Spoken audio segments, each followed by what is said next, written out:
আজকে একটু ঝাড়ফুঁক দিতে যাই। কোন দিকে যাবো বলো? চলো এদিক ওদিক নিয়ে চলো। তোমরা ভিডিওটা দেখো, তারপরে কিছু বলছি।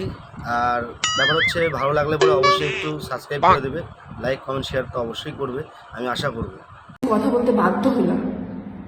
আমি মৃণালকে ভালোবেসে বিয়ে করেছি ঠিকই। হ্যাঁ, আমি মৃণালকে ভালোবেসে বিয়ে করেছি। তখন আমার বয়স ছিল 13 বছর, ওর বয়স ছিল 18। আমার ফার্স্ট দেখাতে আমি মৃণালকে ভালোবেসেছিলাম। বান্ধবী ললিতা, তোমার কোথায় কোথায় ব্যথা হচ্ছে এখন বোঝা যাচ্ছে, তোমার ব্যথা কোথায় কোথায় হচ্ছে বুঝতে।